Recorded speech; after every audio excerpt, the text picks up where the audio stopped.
Hey everybody, hope you're all doing well today. Welcome back to Alfred's Basic Adult Piano Course Greatest Hits Level 1. This is video lesson 15. We're going to cover pages 30 and 31 in our book today. The song, Hello, Dolly.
So welcome back. I hope you enjoyed that little performance of this famous piece from the famous musical, Hello, Dolly.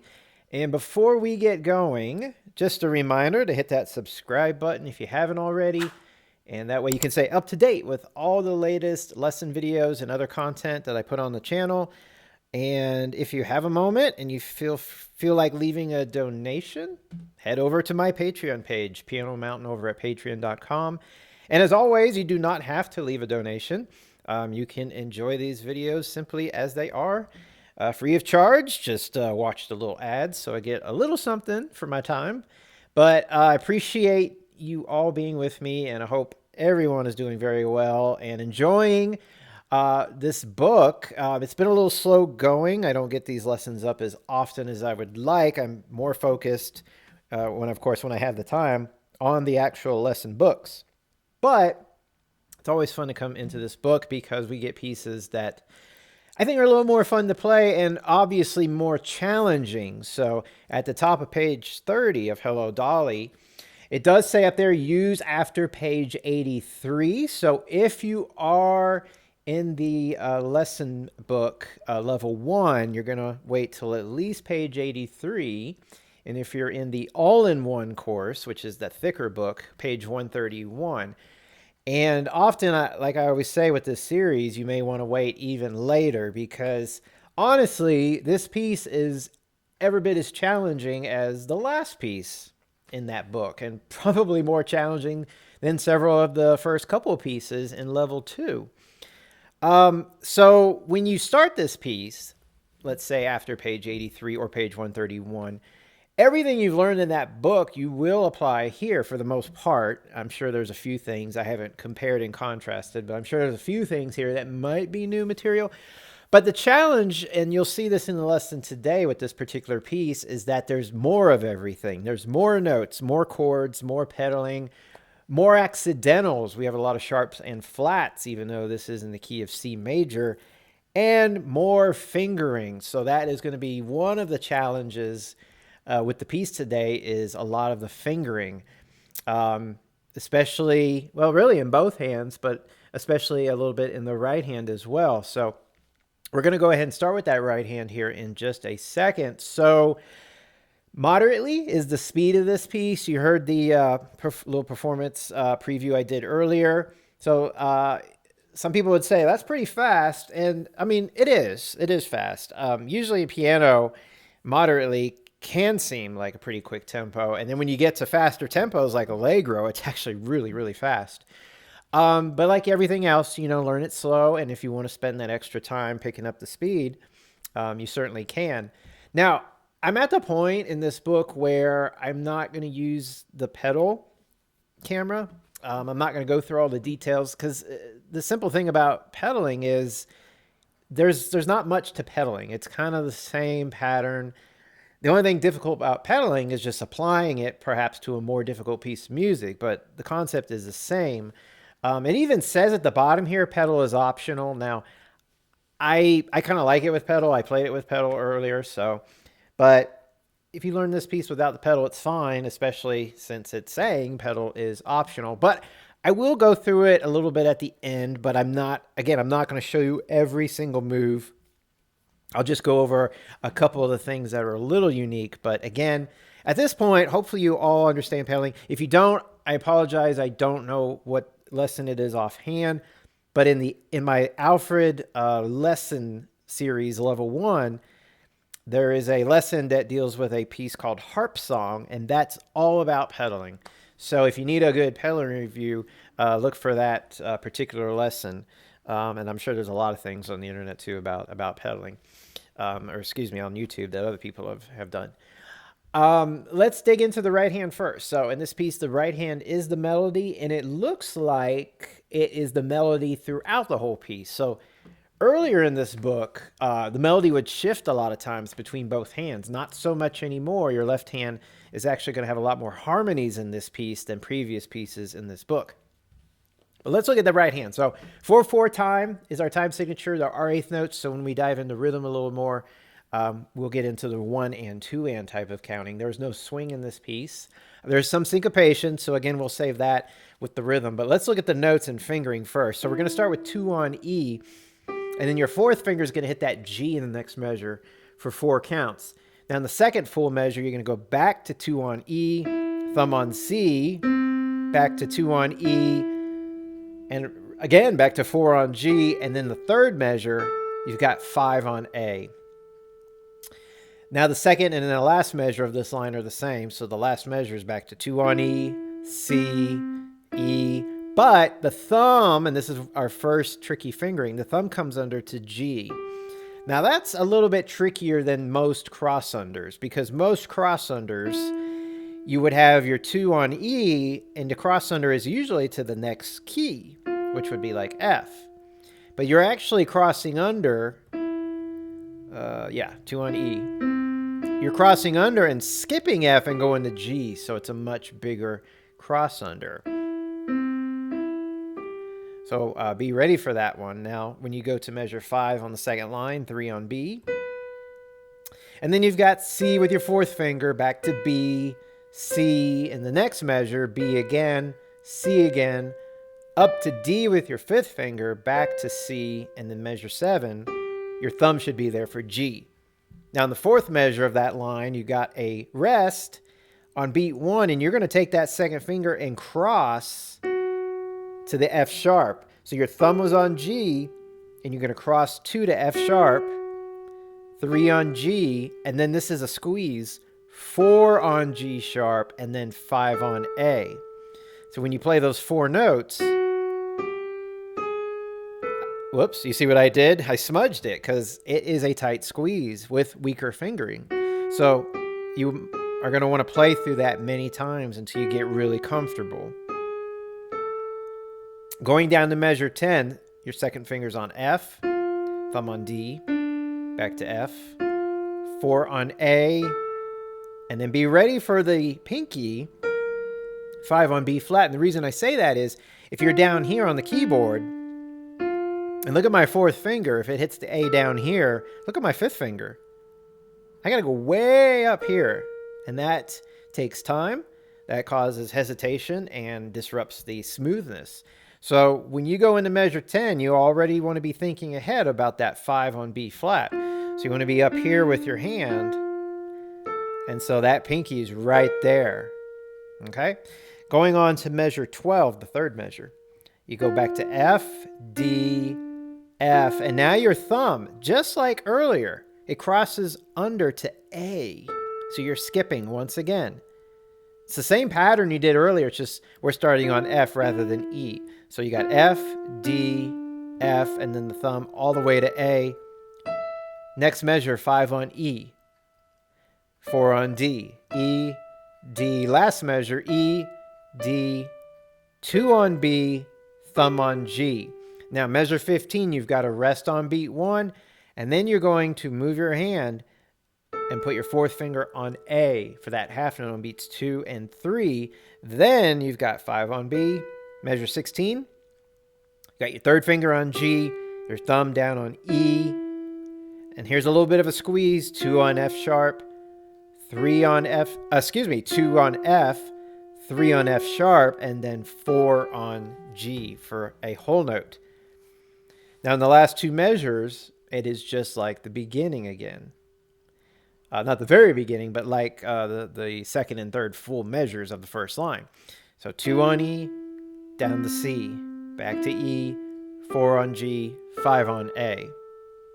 Go up to measure 20, you've got E, C, E, and then that thumb all the way to G again, like we had on the first page. And then, unlike measure 5, where we went to 3 on B, measure 21, you've got 5 on D, okay? And then C, D, C, measure 22, D, C, D, C again. Measure 23, A for 4 counts. And measure 24, B for 4 counts. Now you have your third finger on B. Measure 25 on the second line, you rest on beat 1, move that fifth finger over to C for 2 counts. And then beat 4, you've got your third finger on A. Measure 26, you got G with your second finger. And then you have some syncopation. We'll go through the rhythm later. You got your thumb on E and then back to 2 on G. So that's an eighth note, and then you got this tied eighth note, quarter note, which is syncopation. Measure 27, 4 C's, 2 eighth notes, 2 quarter notes, all with the fifth finger. Third finger then on A, there on beat 4. The next measure, 2 on G. Once again, the syncopation of E to G. Now you got a big jump. So your second finger's on G, you're going to have to jump all the way to 3 on E. So practice that jump from 2 on G to 3 on A. Back and forth many times. Close your eyes and do it. Feel how far you have to jump. That's how you can master this. If you can do it with your eyes closed, it gets a lot easier with your eyes open. So 2 on G, 3 on E. Now you got all E's in that measure. 5 E's, 2 eighth notes, 3 quarter notes. Measure 30, we have another E, and then D. Fourth finger up to F, back to E, and then measure 31, thumb on C for a whole note. Measure 33, you have 3 beats of rest. Bring your hand way down to second finger on E. And this substitutes for that very first E at the very beginning of the piece, because you're repeating. But you're repeating not back to that E, but right after it. So if you go back to the beginning of the song, that E at the very, very beginning was a pickup note. That was a pickup measure. You're repeating back to the first full measure, which should be 4 on G. So you repeat through the entire piece. And when you get to these E's with the third finger on page 31 at the end of the second line, the second time you go down to the second ending, which is the fourth measure, measure 33 on page 31, third line. You have another E on beat 1, D, fourth finger on F, and then that last measure is all those E's once again. Measure 35 is E, D, F, and then once again measure 36 is measure 37, E, D, F again, with an E on beat 4, and then finally you end the song with a thumb on C. There are a lot of measures where the fingering and the notes are pretty easy, especially when you have a lot of the same note. But fingering-wise, this is where this book is a little more challenging than the lesson book. So in the lesson book, if you've been following that, we've had cross unders, we've had crossovers, but I don't ever recall one where you have skipped a note when you crossed under. It's usually the next key. So yes, it's a similar concept, but it's not the same because you have to go into it with a really different feel. I mean, you're crossing under, but it's not a smooth cross under. It's not as smooth. Now, if you're someone with bigger hands, longer fingers, that may not be an issue. You may be perfectly fine. Smaller hands, like myself, I have to think about it a little more. I have to prepare myself. I have to go into that measure already thinking about the reach while being in the moment of these other notes. So again, it's all about thinking ahead, and that's why we practice. Now, if you have the pedal, this is the benefit of this, easier for you, right? I'm going to hold the pedal down. Look how I'm playing. I'm jumping around. Now, you don't need to jump around that much, but my point is the pedal covers up things. It covers up spacing. Now, if you're playing this piece without the pedal, obviously, you're going to have to figure out how to be a little smoother. And the other thing about this is when you do these skips, the tendency I had in measure 5 was to put my second finger on the B, not the third finger. And you might be thinking, well, what's wrong with that? Honestly, probably nothing to beat. I thought maybe you would have a hard time getting to the G in measure 7. All right, if you did that, you're probably fine. I'm not going to encourage it because the 3 also works just fine. I don't want to go up against what's in the book unless I absolutely have to. So that sums up the right hand in terms of notes and fingering. And there's some jumping around as well, so anytime you have that big cross under, you have a leap, those are going to be areas that are going to be magnified when you put the hands together. So even if you do it hands separate, and you got to do it hands separate. I mean, if you can't do it hands separate, they're not going to work hands together. But make sure you're very comfortable doing it in just the right hand. Because if you go through it in the right hand and you're just barely making it, don't kid yourself and say, I got it. I think I'll be fine. You're just leaning down the path of trying to get lucky again. So you want to own this. And like I said, a really good way to practice some of this in the right hand and push yourself is close your eyes. Close your eyes when you're doing this 2 and under the 1. It's a totally different experience. And yes, it's going to be really hard and challenging at first, but you're engaging your other senses, primarily touch and feel, which is pretty much the same thing. So when you open your eyes, you're allowed to look at the music, obviously, but when you open your eyes and look at the music, it all of a sudden just becomes easier. It becomes easier because you've pushed yourself. So my philosophy is if something's hard, find a way to make it even harder. And I know that may sound crazy to some, but the thing is when you come back, it's easier, right? Lifting a heavy weight at the gym. I can't lift 10 pounds. Let me lift 15 pounds. Let me push it even further. Now, I'm not saying push it to injure yourself, but the analogy is I'm going to try to lift 15 so that I can come back and 10 becomes easier, right? So that's kind of that philosophy. Now, the rhythms, like I said, 4/4 time, there are a few eighth notes, and really they're not till page 31 in either hand. The thing I fight myself against when it comes to this is I hate to count an entire piece 1 and 2 and 3 and if there's only a few measures that have the eighth notes. So here's what I'm going to do. At this point, again, you should be familiar enough with the difference between just counting 1, 2, 3, 4 and 1 and 2 and 3 and. So to sum that up, if I'm looking at the very first line of music, if I'm just going to count 4, no ands, but I'm going to go slow. Remember the pickup is on beat 4. So I'm going to go 1, 2, 3, 4, 1, 2. Why am I doing that fingering? Second finger. Sorry about that. So 1, 2, 3, 4, 1, 2, 3, 4, 1, 2, 3, 4, 1. Now I can go at the same exact tempo and count ands.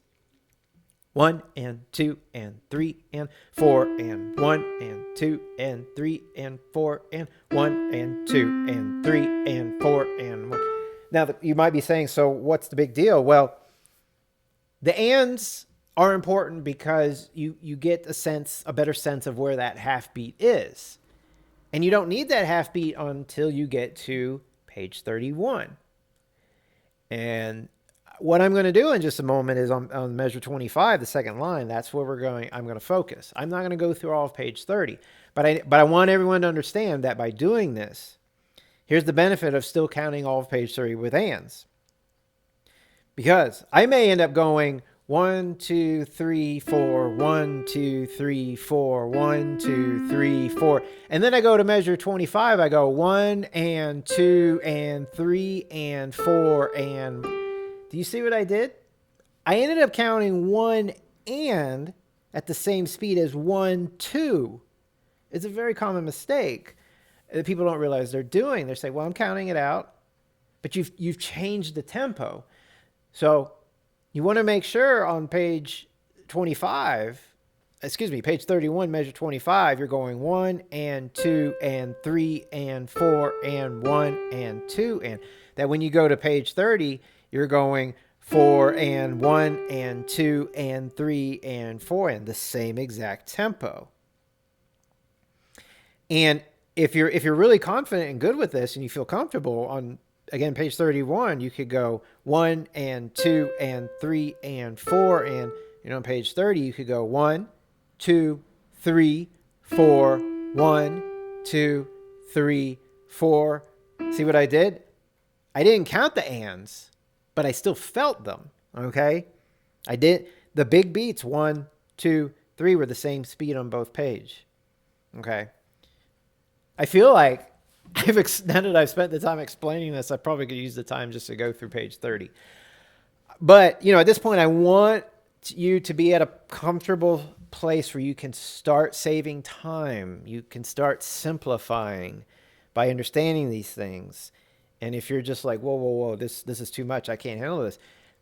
This is where maybe you need to go back a few lessons and review where I have broken that down more. And again, that plays into where, some of these pieces, like I said, page 83 or page 131 in those books might be too soon. So just got to throw that out there. But let's go on to measure 25 on page 31.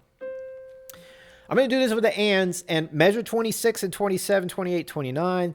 Those are the ones with the eighth notes. So this is where it's going to be very, very helpful. So in measure 25, we got 1 and 2 and 3 and 4 and 1 and 2 and 3 and 4 and. There's our syncopation. The eighth note comes in on beat 3. The G comes in on and then it's tied for the rest of the measure. So if you've got two eighth notes, that's 3 and then you have a quarter note on 4 and, but it's tied. 3 and 4 is a strong beat, stronger than an and, right? But we're holding the note. We're playing it on the and, which is weak, holding it on 4, which is strong. That's syncopation. So measure 26 is 1 and 2 and 3 and 4 and. So get off that E, right? 1 and 2 and 3 and 4 and. And if we go a little faster, 1 and 2 and 3 and 4 and even faster. 1 and 2 and 3 and 4 and. Got it? So let's go back to 25, and I'm going to go slow and go further. So we got 1 and 2 and 3 and 4 and 1 and 2 and 3 and 4 and 1 and 2 and 3 and 4 and. So no syncopation in measure 27, but beat 1 is 1 and then 2 and 3 and 4 and.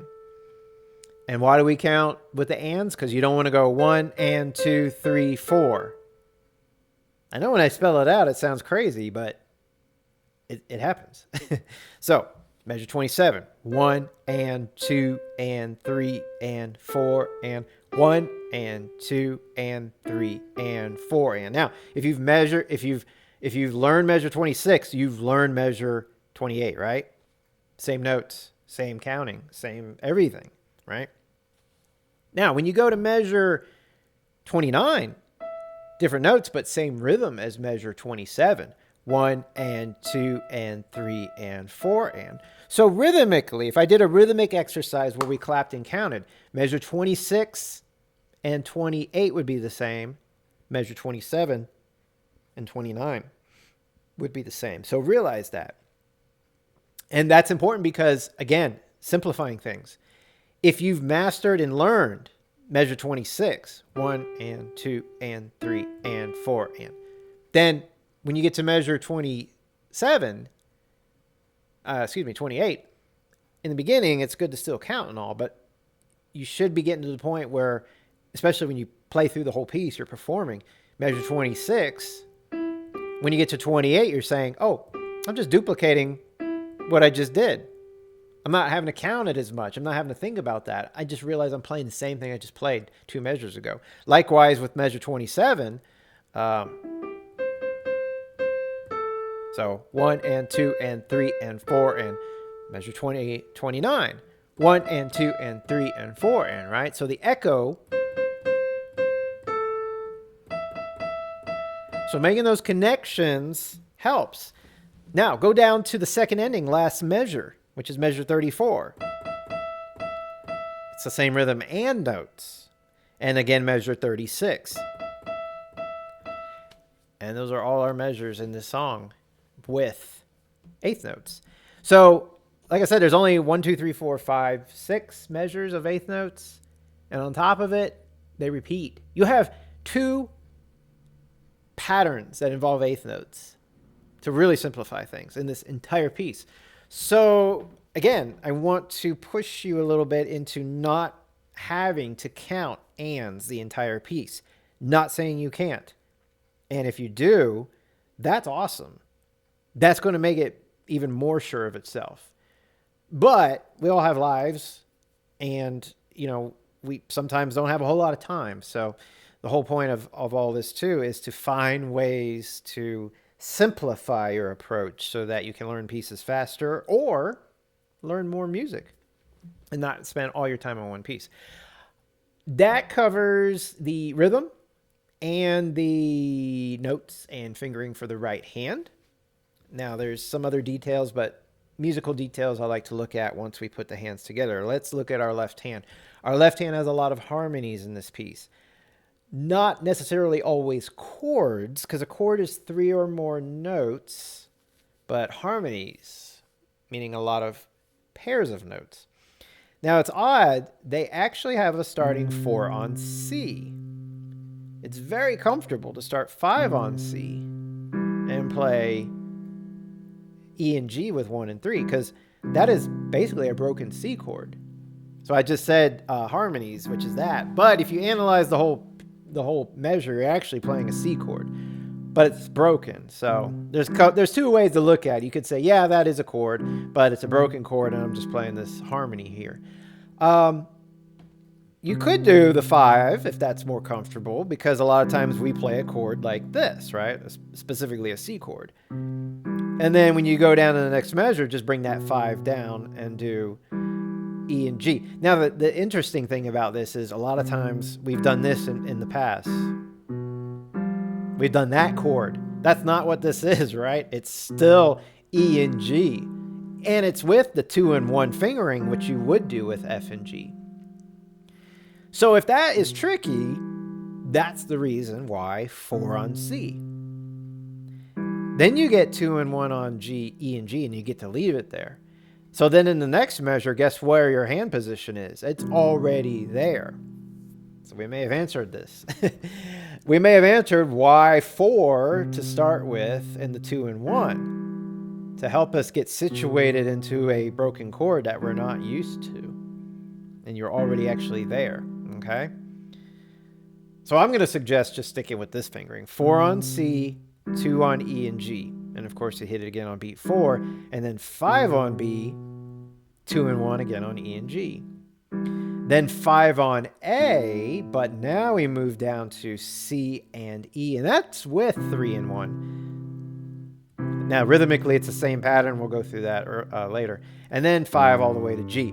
So your first note of every measure is moving down. C, B,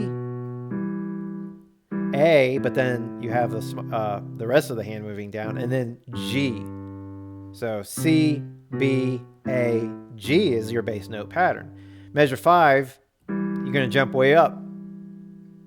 E and G with 3 and 1. Now, measure 6, both those notes move down a half step. So E becomes E flat, G becomes G flat. Now, look what I did. That's actually not what we should do. They want us to do 2 and 4, which is harder. This is easy to do. I lock my 1 and 3, and I just pick up the hand and move. It's not as smooth, though. And we could say, well, pedal. Well, remember, pedal is optional. If you don't pedal, that's smoother. This is not. It's impossible. So let's do the 2 and 4. And it's a great finger exercise. Because you are going to say, ooh, 2 and 4, that's tight. That's tough. Let me just do this. Part of playing piano is strengthening fingers. So I would use this moment to practice and strengthen 1 and 3 going to 2 and 4. Now in the next measure, measure 7, you have 4 on D. You can just slide it off. There's a trick you can always do. If you have a finger on a black key and you're going to the white key on either side, you can slide only from a black key because it slides off. You can't slide from a white key to another white key. It doesn't work that way. And you certainly can't go up to a black key. But you can slide down, and that's what we're doing. Now, it doesn't have to be a perfect slide. It can be like this.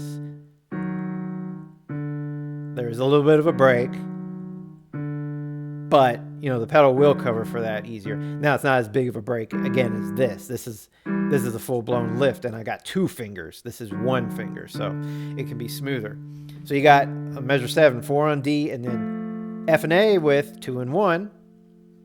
And then C, F, and A on beat 4. And it's only a quarter note, and then you move to that chord I was telling you about at the beginning, B, F, and G. Now, if you're looking to analyze chords, this is an F chord, second inversion, C, F, and A. And this is a G7 chord in first inversion. B, we eliminate the D, F, and A. Okay, so you're here, you rest for 3 beats, and then you move back to 5 on D. And then 1 on 3, F and A. Again on beat 4. Measure 10 is the same. D, F and A. Measure 11, D again. F and B flat, so you might have to shift up a little bit. And again, if you're playing down here, you're going to have to shift up a lot. So the higher up you can be, further into the black keys, the easier the F and B flat become. Hit the F and B flat on beat 4. Remember, the B flat is still flat, same note, same measure. Measure 12, 5 on D for a whole note. Then you're going to have to move the whole hand. 5 goes down to C, F, and A. So you're playing that F chord again, C, F, and A, for 4 counts. And then you go into that G7 again, B, F, and G. Measure 15, the 5 comes back to C. You're playing a broken C chord. Now with our traditional fingering of 5 on C, 3 and 1 on E and G. Measure 16, G7 chord for 1 count. We rest for 3 counts, and your 4th finger should already be there for measure 17, and it's just like the beginning. Next measure, 5 on B, 2 and 1 on E and G, 5 on A, bring the 3 and 1 down to C and E, and then measure 20, that 5 down to G. 21 is different now. It's not like measure 6. 21, bring that 5 up to C, 2 and 1, G and B flat. So the thumb on B flat means if I'm playing here, look at my thumb, not going to get up there very easily. If I'm playing here, even if I'm playing here, at least my hand is closer. So it doesn't have to be on the B flat, but if it's off the keyboard, that's going to be really tough. So play here and then G and B flat. Now my 4th finger is not currently on the E in measure 22, so I have to bring it over.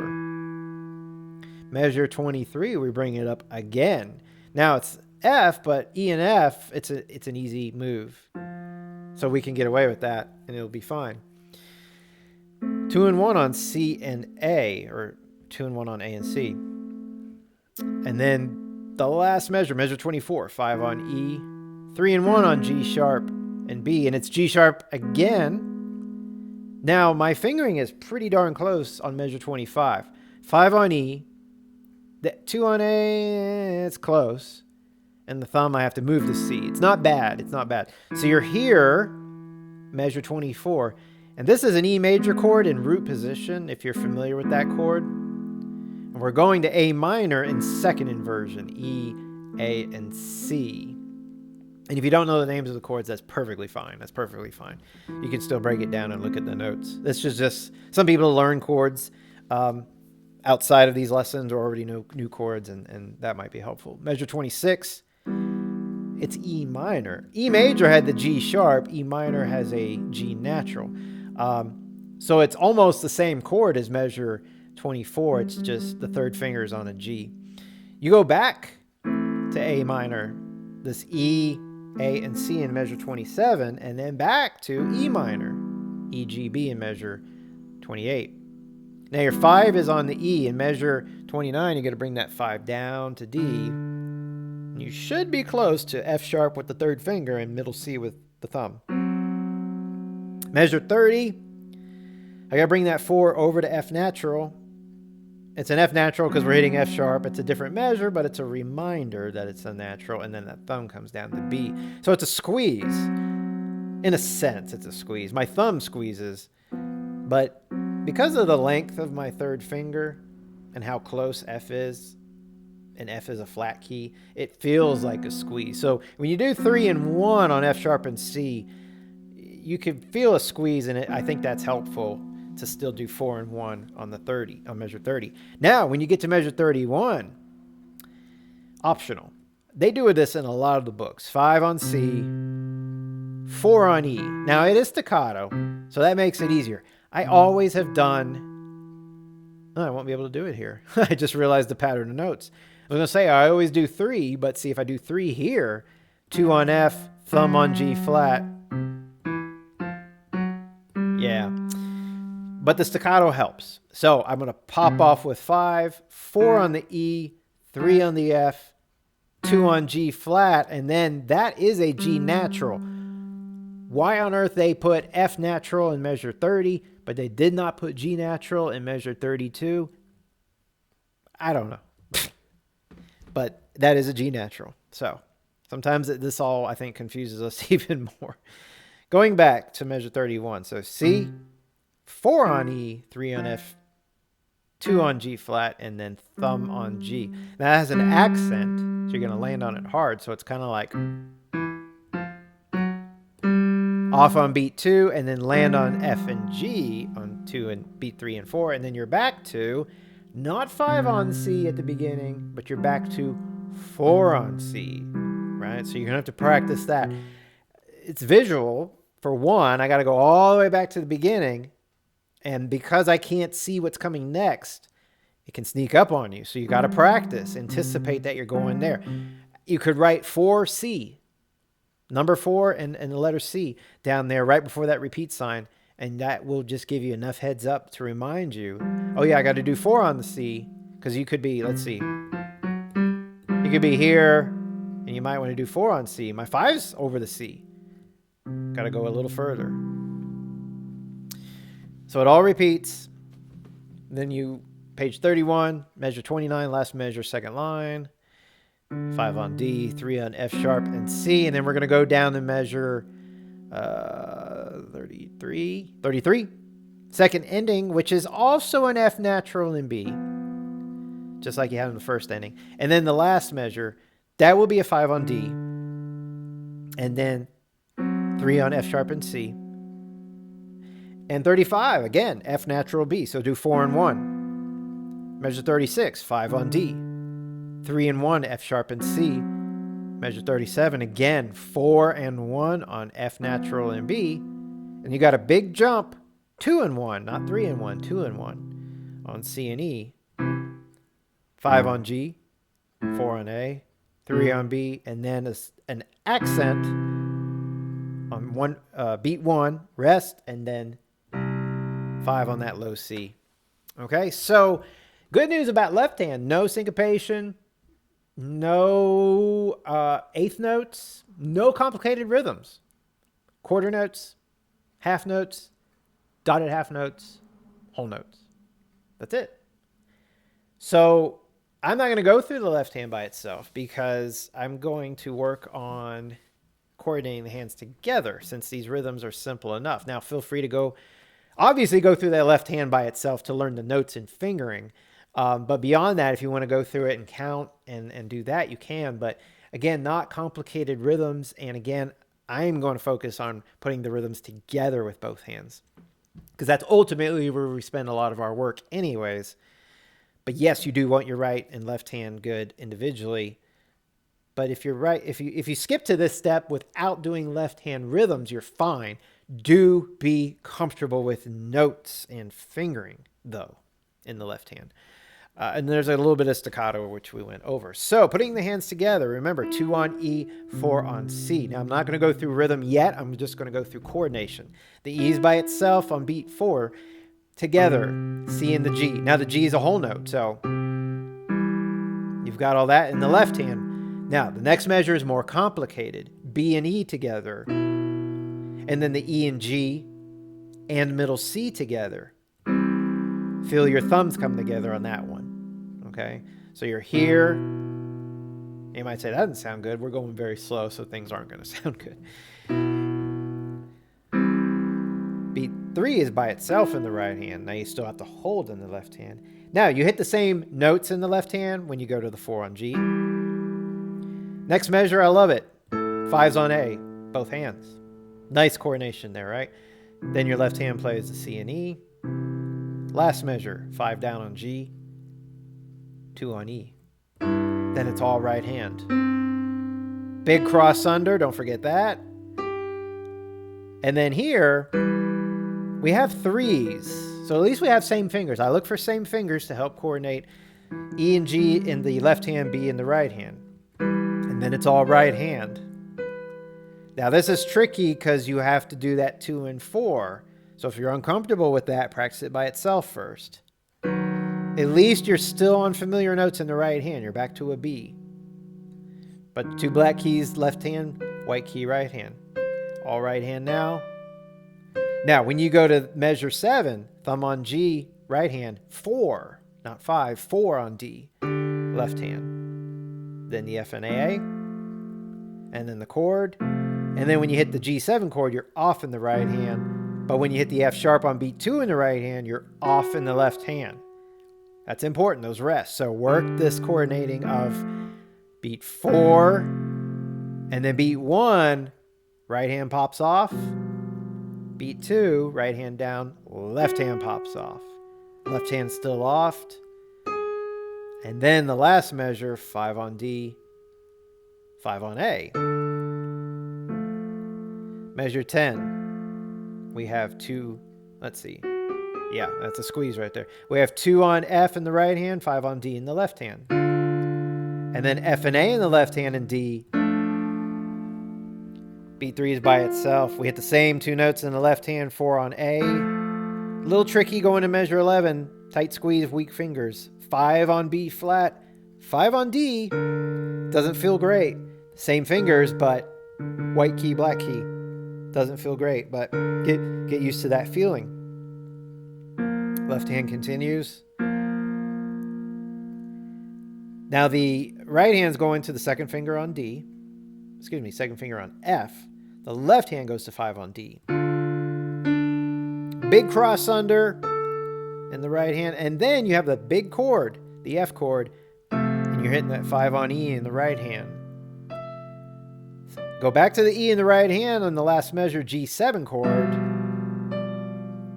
Now measure 15, 5 goes down on C, you're off in the right hand. When you come back with the right hand on beat 2, you're still holding in the left hand.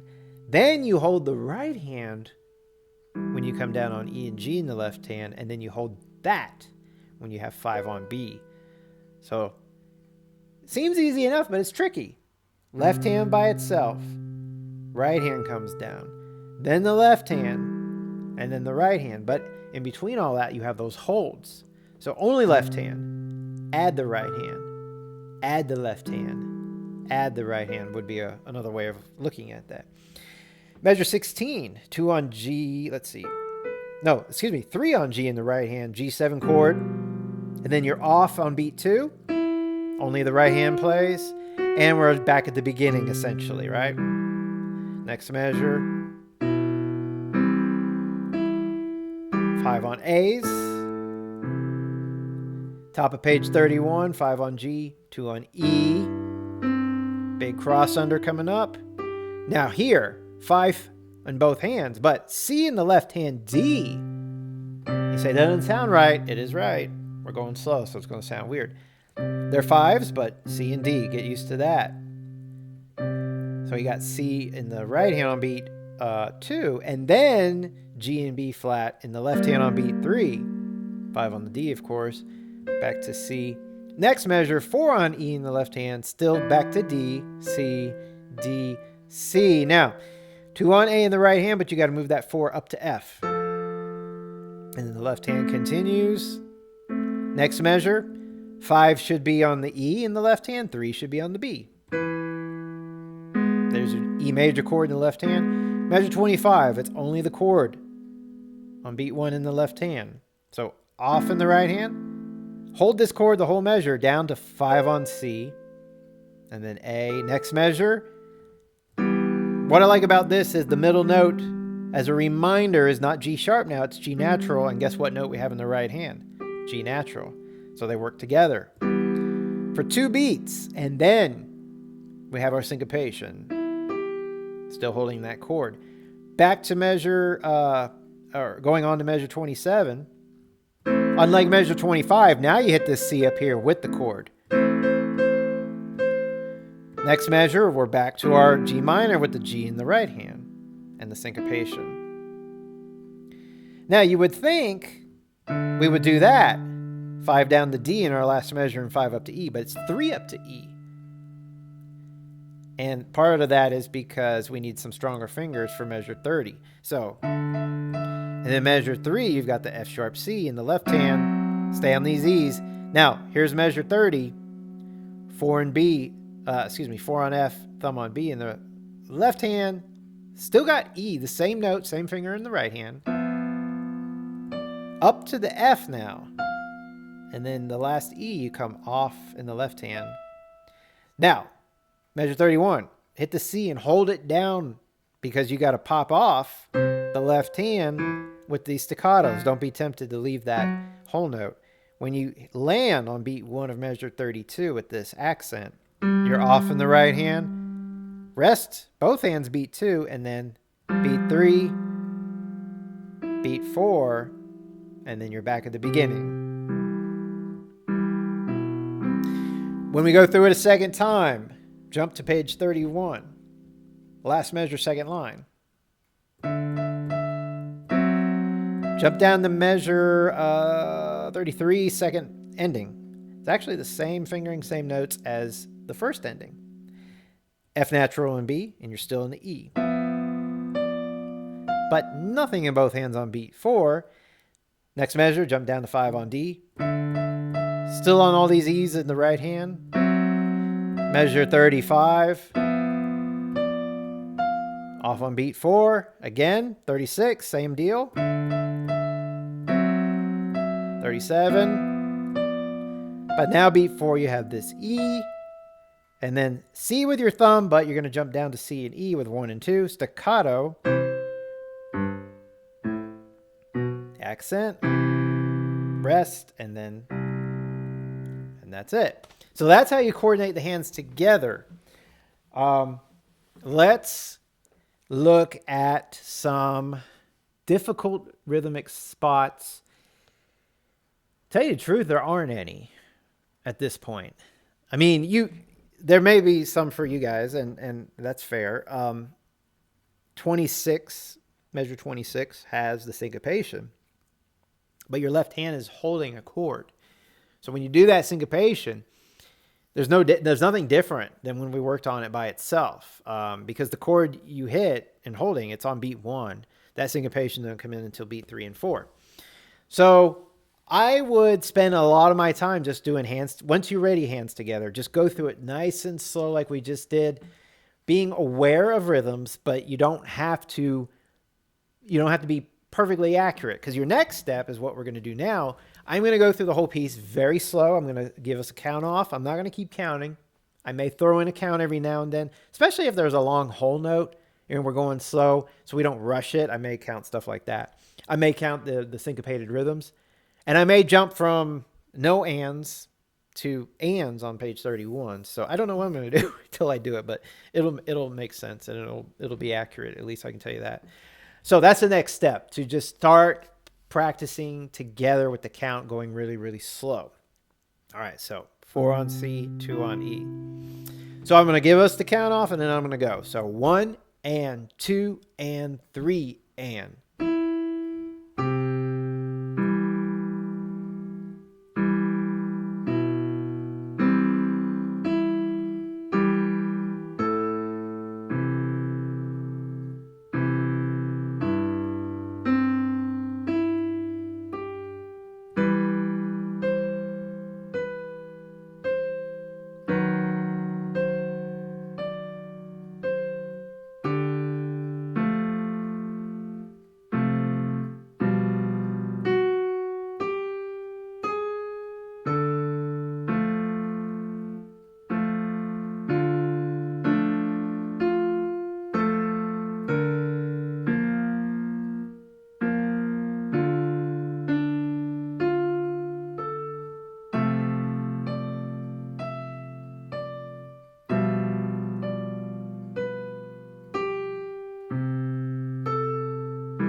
1 and 2 and 3 and 4 and 1 and 2 and 3 and 4 and.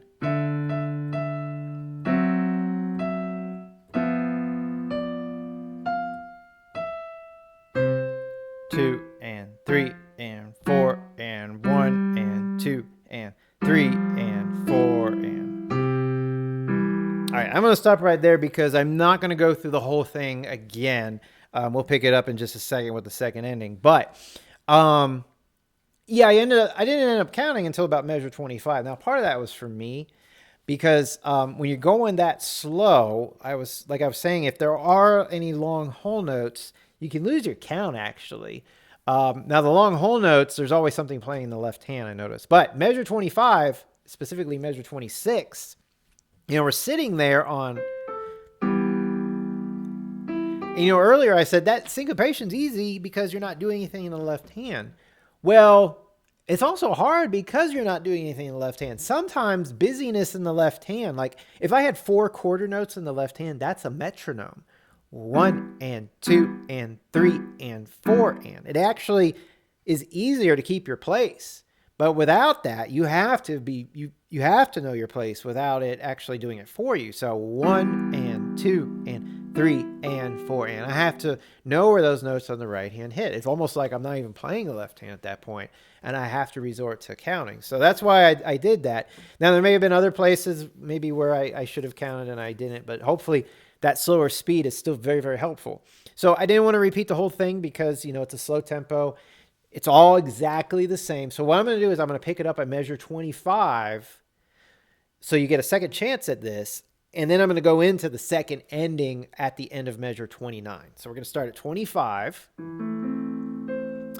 So So 1 and 2 and 3 and 4 and 1 and 2 and 3 and 4 and 1 and 2 and 3 and 4 and 1 and 2 and 3 and 4 and 1 and 2 and 3 and 4 and 1 and 2 and 3 and 4 and 1 and 2 and 3 and 4 and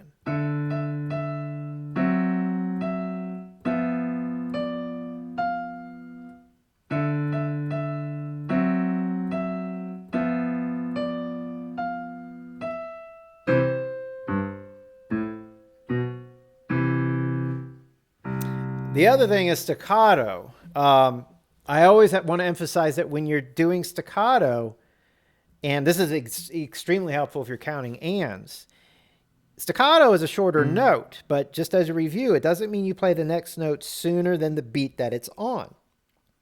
So going back to measure 31, if there was no staccato on those quarter notes, it'd be 1 and 2 and 3 and 4 and if there's staccato, which there is, it's this. 1 and 2 and 3 and 4 and my tempo was the same. Each note started on the same beat. It's just I ended it sooner than if I held it out. So you don't want to be going along from measure 30 doing this.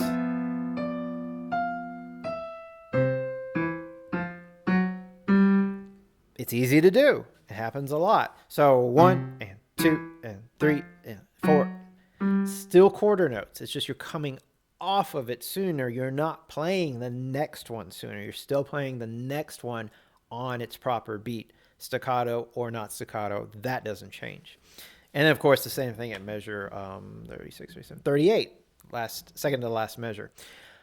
Before we finish today's lesson, so dynamics, you have mezzo piano at the beginning, so you're kind of soft. So easy going. When you get to measure 6, 7, 8, it grows there. You're looking swell, are the lyrics. The notes are going up, typical that you'd have a crescendo. Now, it's a little tricky because you really have to master these notes. It's tight fingering. And then you're going to stay louder at that point. Measure 11, 12, there's a crescendo. Now, they didn't do the symbol because that crescendo is going to go throughout the next 3 measures. So we're a little bit louder on measure 12. We're going to go even louder.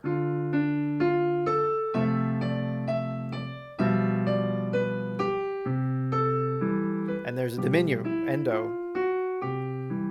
Now it says mezzo forte at the bottom, measure 17. If you did mezzo piano again, that's fine because you got the diminuendo in 15. For that diminuendo to work, and the purpose is so we do get softer, I think it's fine if you go even down to a mezzo piano.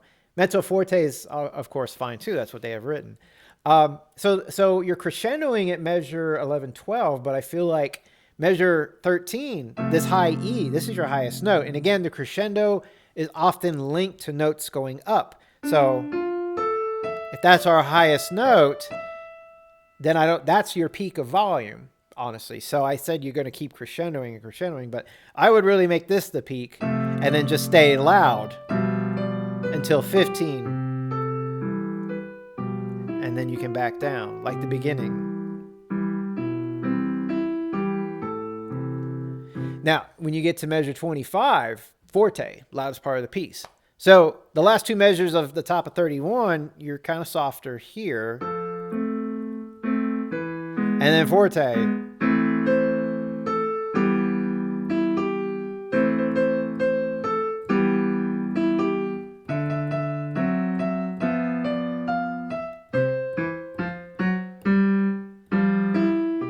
Whoops.